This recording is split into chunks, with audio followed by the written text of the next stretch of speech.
So good morning, everyone. I see that people are coming. Shall we wait a few more minutes so we can gather more people in order to start our presentation?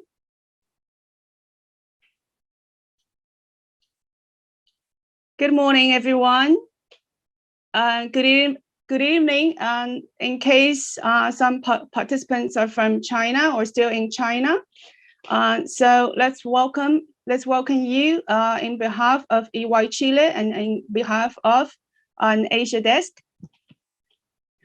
So this is our first webcast for Chinese topics and for Chinese public of this year.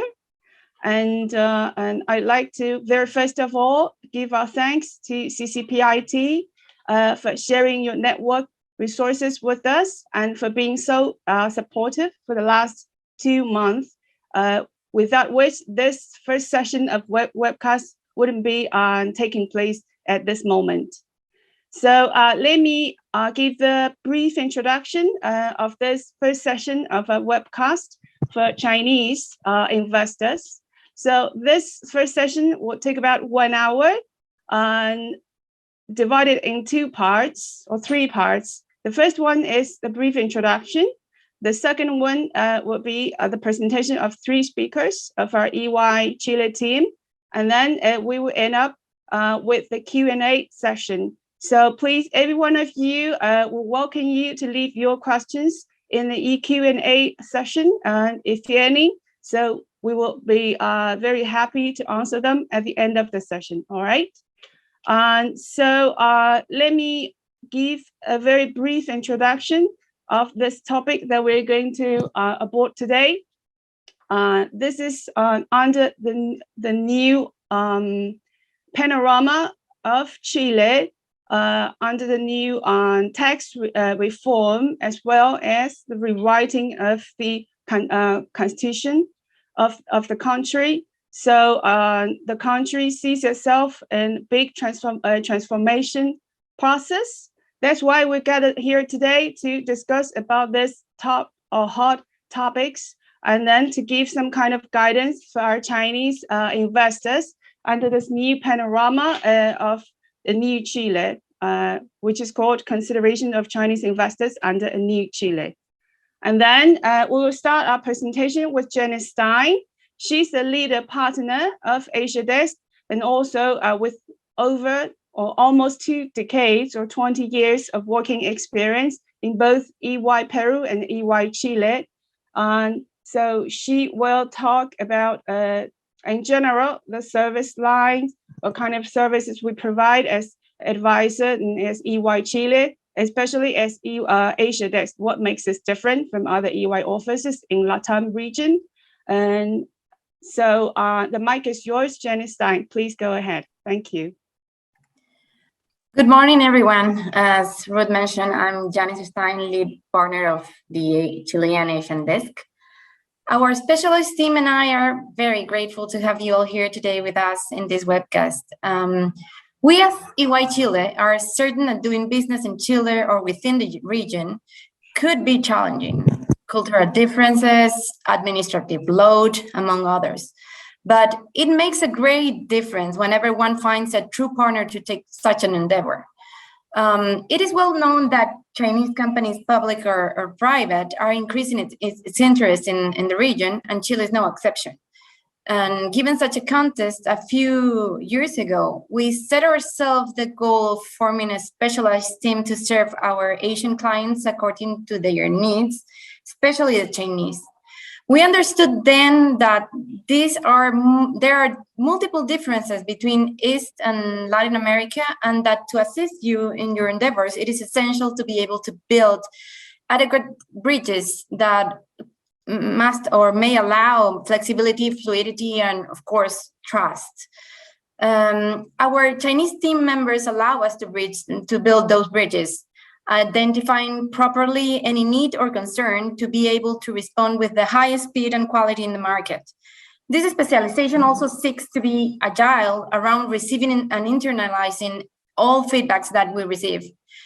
We know that the Latin American market presents important differences with respect to the Chinese market, and therefore it is essential to have support throughout the entire business cycle, whether it is the identification and subsequent assistance in the purchase of a target or the setup of a company, formal requirements such as tax obligations related to daily work or assistance in bidding processes, to give some examples.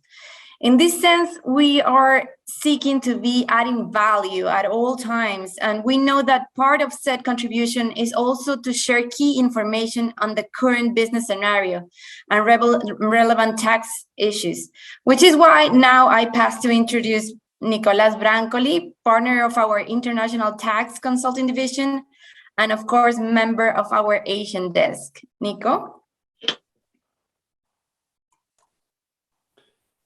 Thank you very much, Janice. Thank you for the opportunity, and welcome all to this webcast. While Ruth put the presentation, let me give you a couple of points that we will cover today. The idea would be to cover some relevant points of what is coming in tax-related matters, okay? In a couple of minutes, Enrique will comment on some economics issues and type of investment structures to invest in Chile.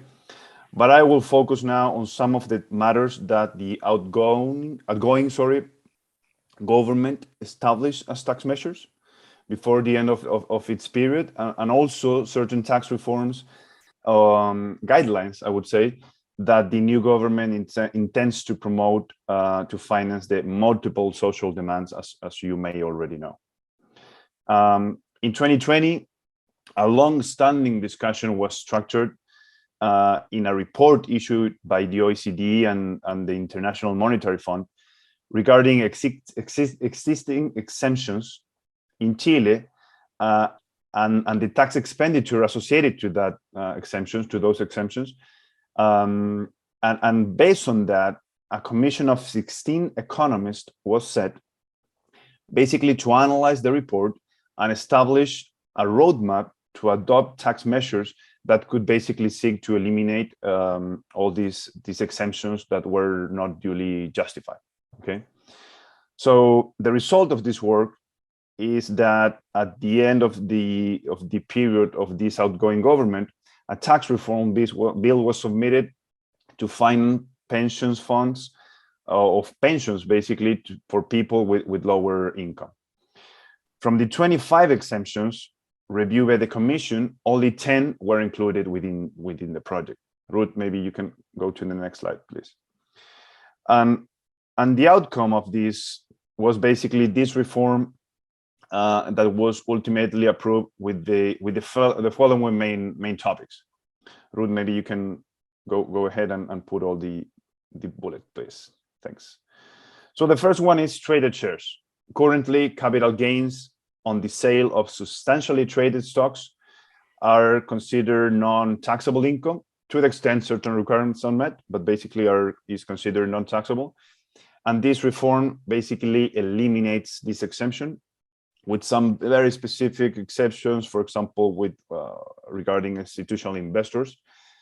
And basically the tax that is applied is a 10% tax on the capital gain of the traded shares. Okay, the buyer, either the broker or the agent, will be required to withhold this tax. Also, from 2023, the tax benefit for certain real estate was reduced to 2 houses, regardless the acquisition date. There is also elimination of a special VAT credit for construction companies. Very quickly, construction companies may deduct from the amount of provisional monthly payments, in Spanish PPMs, certain percentage of the sale, and this benefit will not longer be applicable in the future. A very important point is the VAT on professional services. Currently, Chile levies VAT on a very restricted list of services, okay? And the bill produces a very important shift in this regard, because from now onwards, VAT will be applied broadly to all services unless the service is expressly exempted or subject to a different tax treatment. So it's the other way around, the way we should look now, the VAT on services. Healthcare, education, public transport are still exempted. But on the other side, technical and professional advice, consulting in general, should now be subject to VAT. Okay, so that is a huge change. And this rule will be applicable from next year. I mean, January 1st of 2023. Life insurance subject to inheritance tax. Under the current tax regime, the amounts paid to beneficiaries of life insurance were not subject to inheritance tax, and this is basically changed. There is also an increase on the real estate tax for certain real estate of material value. Go ahead, please, Ruth.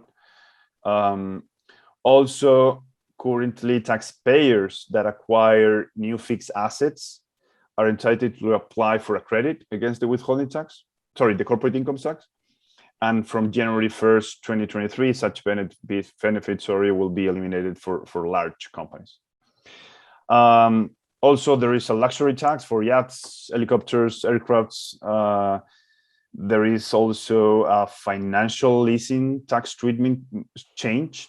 And finally, there is some amendments to the mining concession system.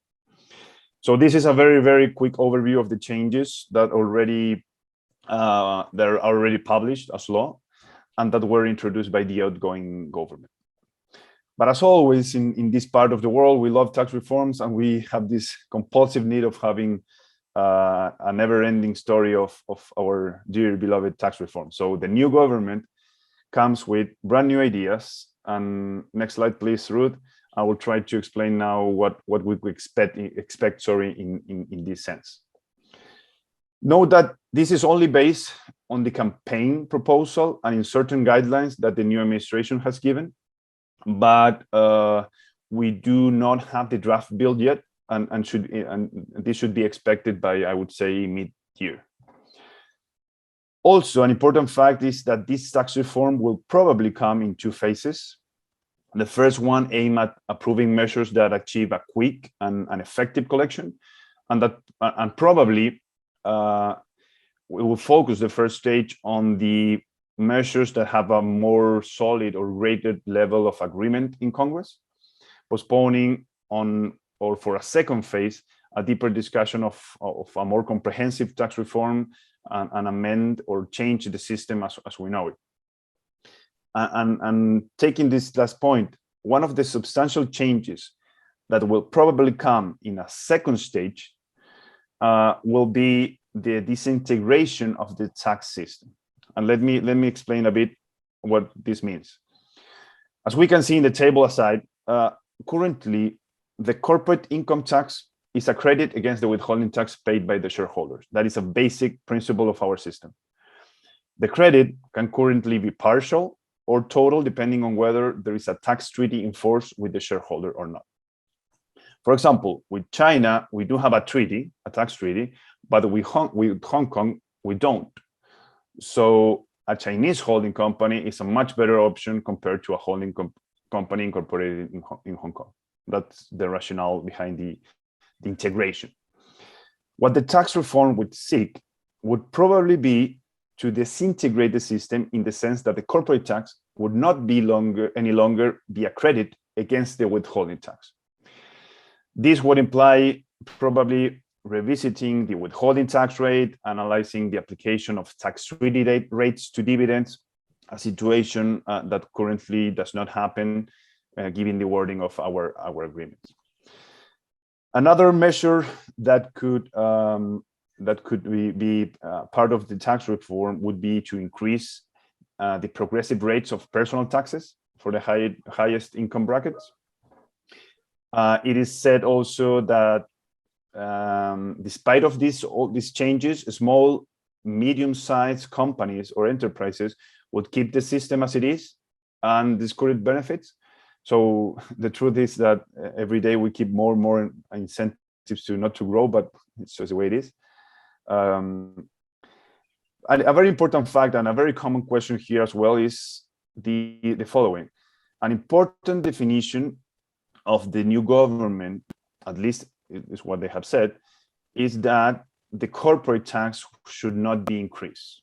Okay, so that should provide certain level of comfort on the way things should move forward.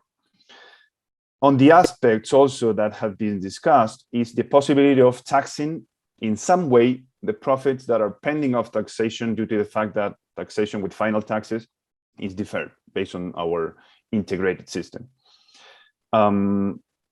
Another relevant tax that is likely to be suggested is a wealth tax, or also called the super rich tax.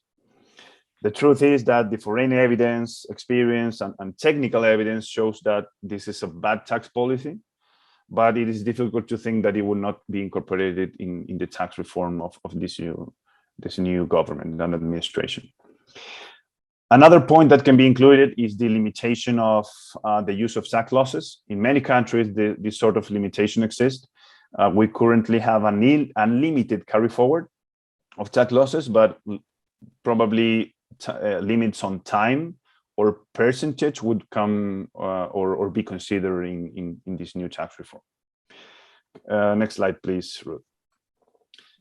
One of the key, as I mentioned, one of the key measures is going to be revisiting the taxation of the large mining industry, which, based on the size of and importance for Chile, obviously, there is a certain trend to recognize that this should be, or this industry should contribute more in terms of tax collection.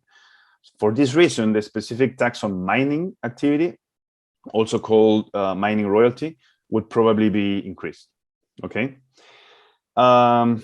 In line also with the environmental movement of this government, green taxes will probably also undergo some amendments, expanding likely their coverage and potential tax collection.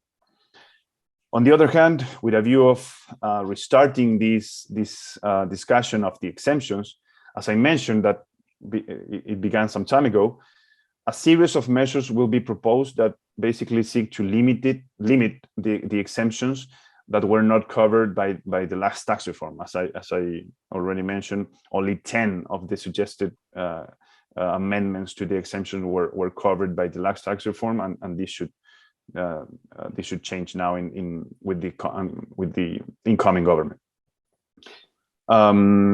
Finally, anti-avoidance regulations will be basically the new administration will try to have a more solid anti-avoidance regulation. Although they have been in place for a while, in force for some time, they have never been used. So it is likely that there will be some sort of intention to seek a stronger tax authority position under this rule, and to make this regulation more effective given their importance as a preventive tax policy. Next slide, please, Ruth. Finally, with this I conclude. The following graphics shows or summarizes the expected collection of these reforms, both at the end of the presidential term and after 8 years from now. So as you can see, the collection is quite scattered, is distributed, I would say, perhaps with a likely overestimation of the tax collection of the wealth tax, and perhaps also with a quite optimistic view of the effects of the anti-avoidance rule. That's all that I have to say, Ruth. I'll pass it over to you now. Thank you, Nico. There's a lot of information going on and covering almost all the sports or the topics that to the interest of Chinese public. So I hope the information will be of some kind of use for all the audience today. And then let me have the pleasure to invite our third speaker or panelist, Enrique Lichen, and he, as well as Nicolas, has been working over 10 years in EY Chile as tax lawyer. And then he has also been working closely with us Asia Desk, serving the Chinese clients, and especially or specialized in M&A process, and then this equity acquisition, all this kind of process or advisory circle that we accompany our Chinese customers to make sure their business thrive here in Chile and also in the whole LATAM region. So let us welcome Enrique Lycan for his speech. Enrique, the mic is yours. Thank you, Ruth. Let me see the screen. Thank you. Yep. Thank you, Ruth. And first of all, as Ruth said, my name is Enrique Lycan. I'm a lawyer and I have been working in the strategy and transaction area of EY for almost 10 years. As a quick initial word at the beginning, before going completely into the Chilean market considerations that I'm pretty sure many of you are familiar with, and a brief brushstroke or introduction on how to invest in Chile. Of course, I want to thank you all again for your time and for being present and being part in this opportunity. As some of you know, 2 years ago, Chinese moviegoers started eating Chilean blueberries instead of popcorn at the cinema.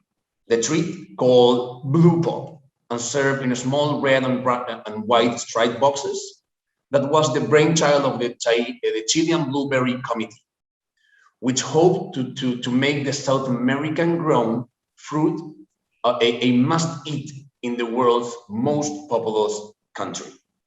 This is nothing more than a new demonstration of the consolidation of relations between the Chilean and Chinese markets. Blueberries are just one example of the growing ties between the two economies. As you know, China is Chile's largest trading partner, and trade between Chile and China has become one of the most important engines of the Chilean economy. Please, let's take a look of the Chilean market. Let's go to the second one. Thank you, Ruth. As you can see here, a brief introduction regarding Chilean economy. You can see different industries. Mining, of course, the most relevant one, non-metallic mining, lithium, agriculture, aquaculture, construction, technology, energy, finance, and banking. In this brief summary of Chilean industries, we can say some words about mining. As you may know, this is by far the most important industry in the Chilean market, and we believe we will see changes in control and new explorations in the near future. So there are opportunities over there, of course. China, our best buyer and partner in this regard. Technology is here to stay, and Chile is being recognized as one of the countries with the best human material in this context. The latest technology coming out of Chile are interesting, such as the case of Corner Shop and Notco, highly technological companies that have given a lot to talk about in this context. Of course, we have to talk about renewable energy. In this sense, Chile, thanks to its incredible territory, has become a mandatory destination for the development of this type of energy. Please go to the next slide, Ruth, and we can see a little deep on each one. Non-metallic mining, as we said, Chile owns the world's largest lithium reserves. It is a key element for electric vehicles batteries. In the construction side, high public investment in an improvement of highways and new infrastructure. Ministry of Public Works, as Nico mentioned a few minutes ago, plans to invest around 14 billion investment in new roads, airports, concessions, hospital, dams, among others projects. Agriculture. Fertile lands make agriculture a large sector in central and south regions.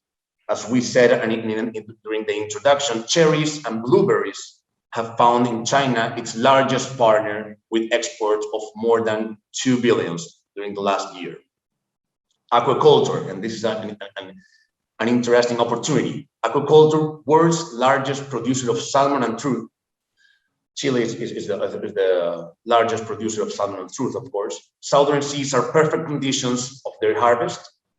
Total, and this is the opportunity, total seafood exports amounted to 6.7 billions. And of this number, less than 7% goes to China. Regarding mining, we always have to talk about mining because Chile is the world's leading producer of copper with more than 28% of the total output. It generates around 15% of the country's GDP. Renewable energies, wind, solar, hydroelectric, the country's unique climate conditions make it the most for renewable energies project and investors. As you may know, Chile plans to be one of the top 3 exporters of hydrogen by 2040. And the government, it's in the same line. Financial services, Chile has a strong, stable, and developed financial market. You can compare with the region, of course. The banking system counts with renewed international banks. China has 3 of those here in Chile. High investment in infrastructure has attracted Chinese financial institutions. And at the end, technology, positioned as a regional hub, as we said in the last slide, strong development of fintechs and software. As you may know, Google and Microsoft announced plans to launch cloud regions hosted in Chile during the next years. The next one, please, Ruth.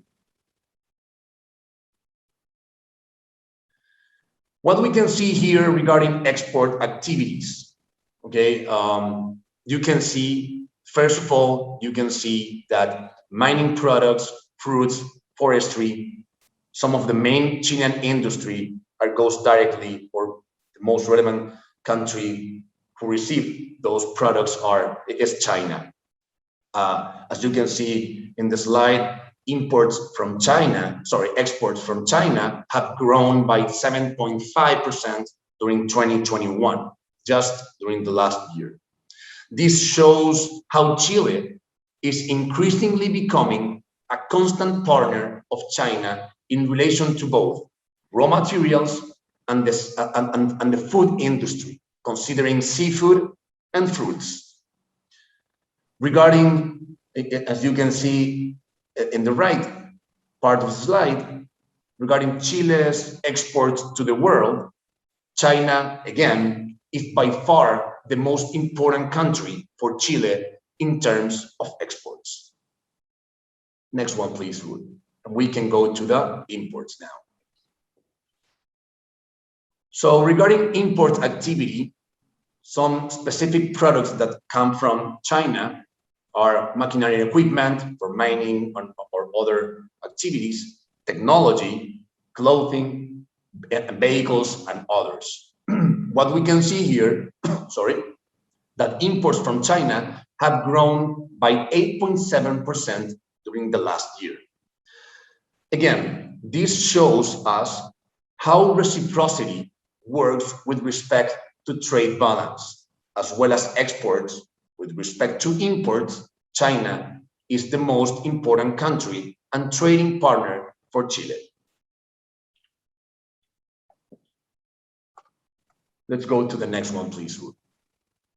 And now, before to move forward and some structure alternatives or some structure mechanisms to invest in Chile, now that we are clear about the strong commercial relationships between Chile and China, which is strongly supported by figures we have seen, the next question is how to invest in Chile. Of course, many of you knows a little bit about it, or maybe knows a lot about it, but this is a brief introduction of how to invest in Chile. For the above, we will see some very general structures in the next couple of slides in order to have a small idea of the various or different alternatives, potential efficiencies, and considerations to take into account at the time of a potential investment. Let's go to the next one, please. So no, first one, sorry, the one before, please. Before. The cycle of the transaction. No, before, this is the last one.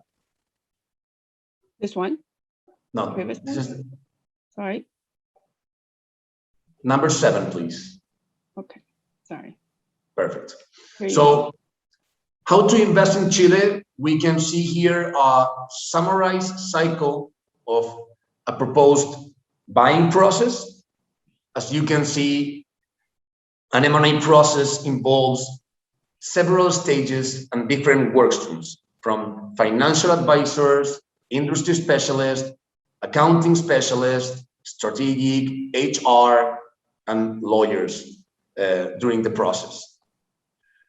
What is the good news here? Regarding the general or typical cycle in a transaction, EY has all the necessary areas to support and accompany the client during this process. Let's hope for many more China clients, of course. From the financial advisors, through the due diligence processes, to transaction lawyers, and of course, and most importantly, closing the transaction and post-transaction elements that should be considered at the moment of the investment. As you can see here, you have phase 1, phase 2, phase 3, and post-transaction integration. Phase 1 is a global one, the definition of the strategy when you will invest in a specific industry, or you will buy a business, or you will develop a project. Phase 2 is the execution of the transaction. You will negotiate some documents like LOI, which means letter of intent, MOU, memorandum of understanding. You will initiate, if you agreed some documents and times, etc., you will initiate a due diligence process. And during the phase 3, it is normal that you will be finalizing negotiations and of course the closing part. This will mean the SPA negotiation and transaction closure, of course. As we said, post-transaction integration, it's one of the most relevant parts of a transaction process. It is said that maybe 100% of the extra value of the synergies considered in an M&A process can be lost if the post-closing process of the transaction is not implemented correctly. For this reason, it is very important to focus on each stage of the process, of course, from start to finish, which does not end with the signing of the SPA or APA or any other closing documents, which ends with the transaction, with the post-transaction elements. Let's go to the next one, please. So this is a typical structure where you can see how to invest in Chile from China. First of all, in yellow, you have a Chinese entity. And of course, you have Chile down in the chain. A brief description: Chinese entity could incorporate an acquisition co, a Chilean SPV, to acquire 100% interest or shares in the target, or develop a project from scratch. The incorporation of an entity in Chile should be neutral for income tax purposes. From a funding perspective, acquisition co, the green below, the acquisition co, Chilean entity, may be funded through debt, equity, or a mix of both in order to acquire 100% of interest, or again, develop on a specific project. Some equity funding considerations. You have to take in mind that capital contributions are not subject to taxes in Chile in principle, of course. Always you have to take in mind the potential effects on municipal license, which is directly linked or related to the tax equity of the company. Some debt funding considerations. Taxation, loans granted to acquisition co, from Chinese entity to acquisition co, would be subject to stamp tax, which is capped at 0.8%, while the repayment of the principal is not subject to taxes. Interests are are subject to withholding tax at the general 35% rate.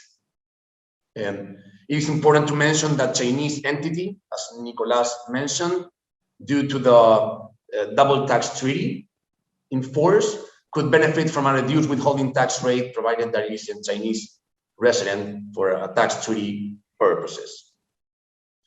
It could reduce the rate to 10% in principle. Related loans from Chinese entities, we always have to play and to take into account thin capitalization rules and transfer pricing considerations. For those who don't know, thin cap rules at the end, and as a general description, is the maximum amount of debt that can be placed in the Chilean entity.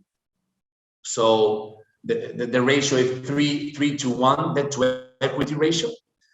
Regarding non-related party funding, in this case, thin capitalization rules will not apply, and transfer pricing rules should not apply strictly like with related parties. Of course, we always recommend to make and to perform transfer pricing studies regarding the interest rates and other considerations, of course.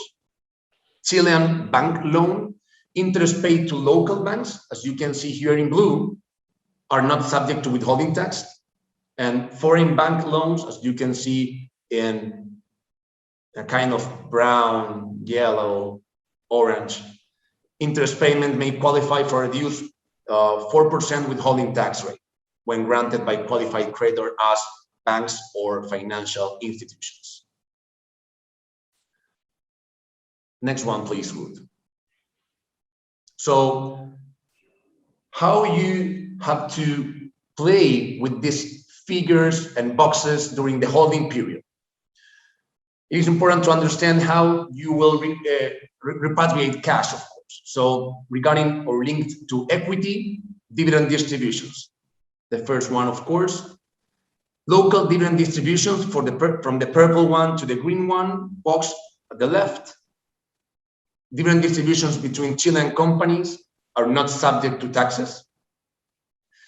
Dividend distributions from the acquisition co in green to the Chinese entity in yellow, dividend distributed by Chilean entities abroad, are subject to 35% withholding tax rate. It is important to mention that against which the corporate income tax paid can be offset. Nicolas mentioned a few minutes ago. The most important consideration here is it's a 35% withholding tax rate as a total tax burden will be applicable to Chinese entity due to the fact that there is a double tax treaty in force. To non-DDT double tax treaty countries, the total tax burden would be 44.5%.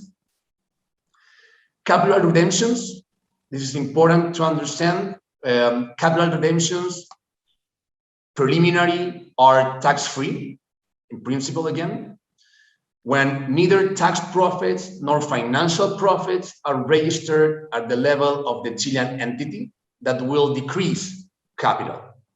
Otherwise, if you have tax profits or financial profits in the entity that will decrease the capital, the rules for dividends will apply. Now, the cash repatriations regarding debt.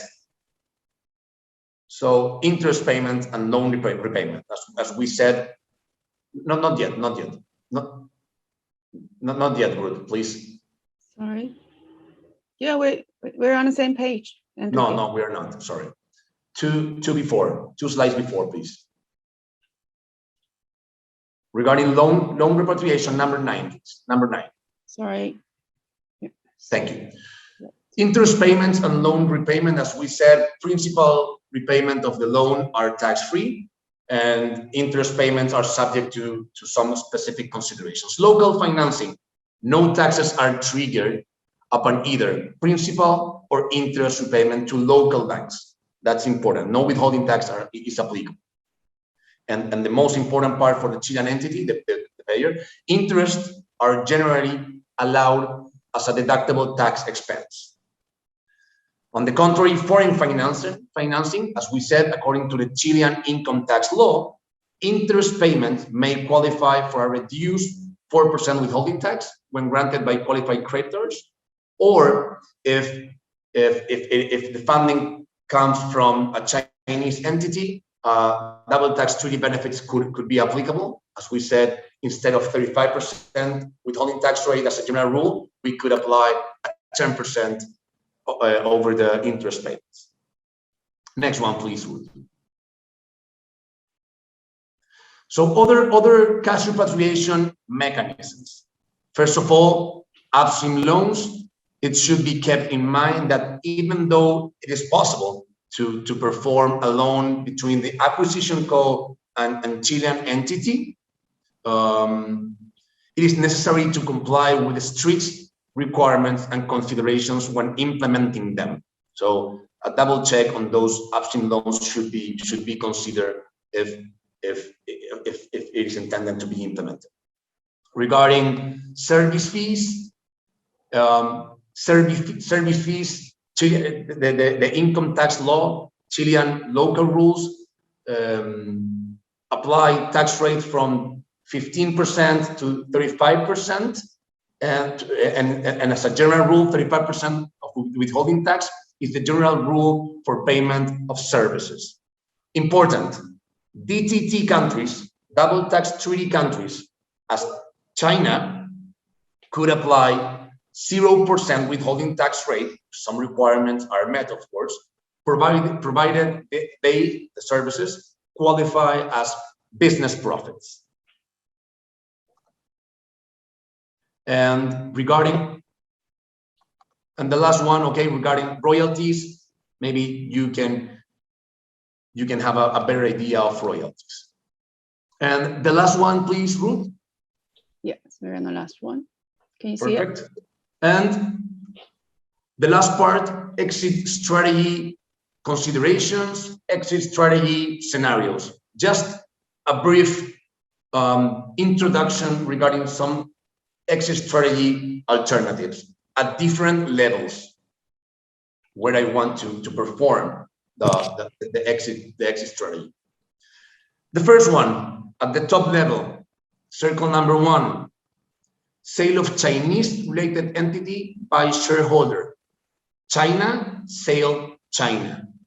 In this case, capital gains derived from the sale of interest in Chinese entity may trigger a 35% withholding tax, since Chilean indirect transfer rules impose an income tax on the capital gain arising from the indirect transfer of the underlying asset. Which is the underlying asset here? Could be the target asset, could be the target in purple, or could be the acquisition co in green. Those could be the underlying assets. So in this case, indirect transfer rules could be applicable. Second alternative, one step down the chain, sale of acquisition co by related entities. So Chinese entity sale a Chilean entity. In principle, capital gain derived from the sale of shares of acquisition co, Chilean entity, by a Chinese entity are subject to a 35% withholding tax. Same than before, but different mechanism of determination of the capital gain. Number 3, circle number 3, sale of target by acquisition co. So here, the exit scenario would be within Chile. Capital gain derived from the sale of shares of target are subject to 27% of corporate income tax at acquisition co level. Chile, sales, Chile. It is important to take into account that existing losses at the level of acquisition co, the seller, acquisition co, green, the seller, existing losses at the level of acquisition co, if any, may shelter part of the capital gain realized in the sale of the target. And finally, number 4, sale of assets by the target. 1, 2, 3, sale of shares. Number 4, Another alternative, sale of assets. Income tax considerations, capital gain on the sale of the assets would be subject to 27%, a general corporate income tax. And as Nicolas mentioned, it is likely that it will not be changing in the next couple of years. And VAT considerations, currently VAT is levied at a tax rate of 19% in case of an asset deal. We have to analyze which is the nature of the assets, but in principle, it's levied at a tax rate of 19% in case of sale of the assets. So trying to give you some closing remarks or closing word, we are pretty sure that time of change also bring great opportunities. We are in important changes right now. So also bring great opportunities for foreign investors and other investors, especially opportunities for those who know the country, its markets, and particular industries best. That is why, at the same time, we are sure that China will continue to be Chile's most important trading and commercial partner. Finally, we also believe that the conditions which both countries have been showing for years are in place for China to continue to see Chile as a relevant investment focus, and the friendship between the two countries can only continue to grow in the coming years. Thank you very much. Thank you, Enrique, for the fantastic and brilliant speech. Very detailed with a lot of numbers. Sorry, I'm going to open my screen. And yeah, thank you again, Enrique. Thank you to all the three speakers. You have done a fantastic job. And then I believe all these numbers, all these details discussed in this presentation will be just to the concern or main concern of our Chinese clients and at the moment of making investment decisions, and then also to handle all this detailed tax issued or tax related issues here in Chile and then in all Latin region. So we have got 10 minutes left. Let's go into the Q&A session. Please give me a minute to go through this.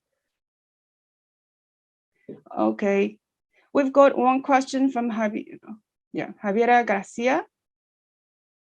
So he says, does an elimination of the VAT credit for construction companies affect Chinese companies who have been awarded construction contracts in Chile, like Maule Hospital, Stargachian Highway, Section 1 of Metro Line 7? I believe this question can go to Nicolas, please, if you don't mind. Perfect. Thank you, Ruth. Thank you, Javiera, for the question. The benefit for construction companies is limited to the housing market and housing of limited value and with a limitation per house, actually. So the change should not affect other infrastructure projects, such as the one that Javiera mentioned in her question.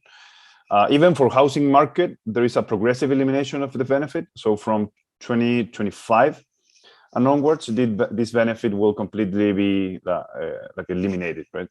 So a very important discussion around this is that some important voices from the industry have raised the point that this will trigger higher prices for social housing.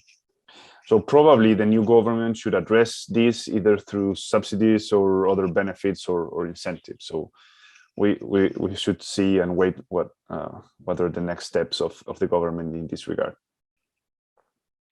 Thank you, Nico. Thank you very much. And then we've got another question here. I believe it's for Janice.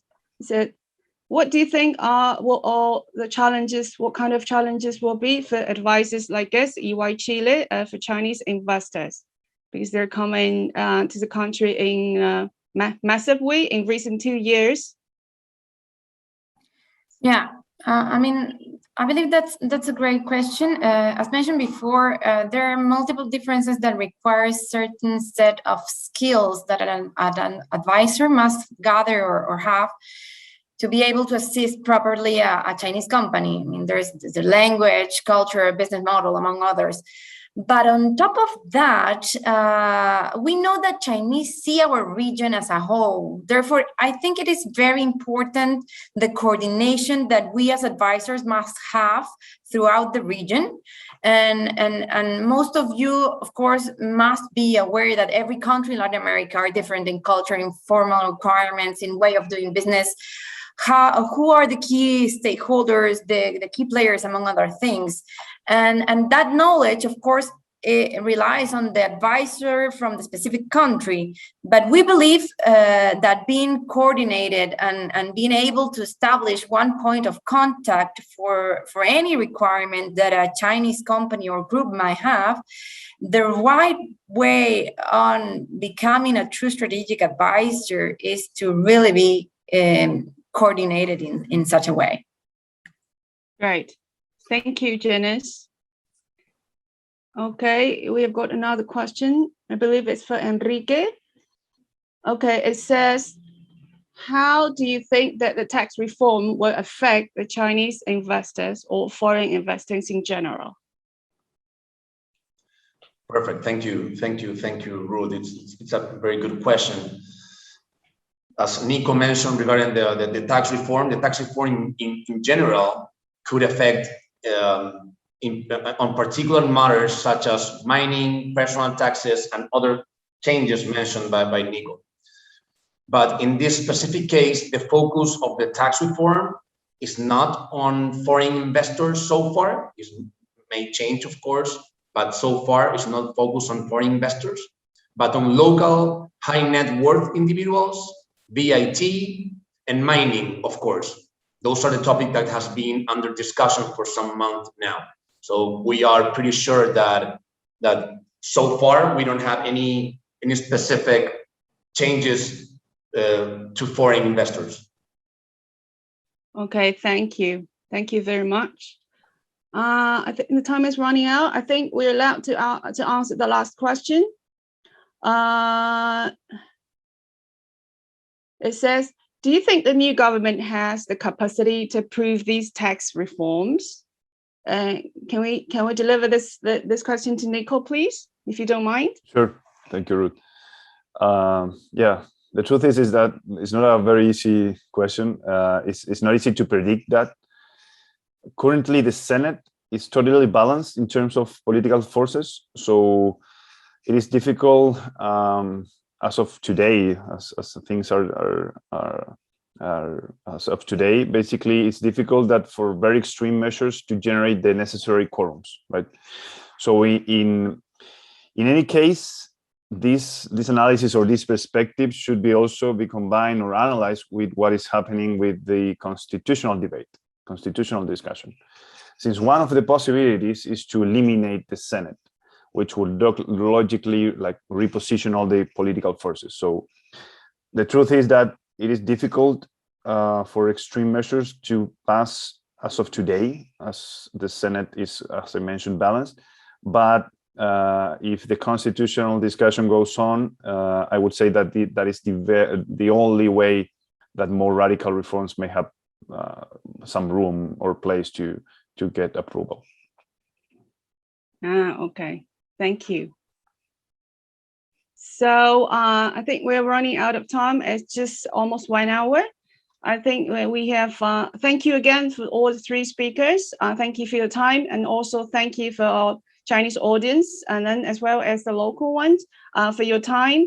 And then please feel free to reach out for us for any kind of concerns or inquiries. We'll be very happy to assist you or to serve you as a professional advisor, and as EY and as Asia Desk. So muchas gracias y hasta la próxima. 谢谢您. Have a great day, everyone. Thank you. Thank you all. Ciao. Ciao. Thank you. Gracias.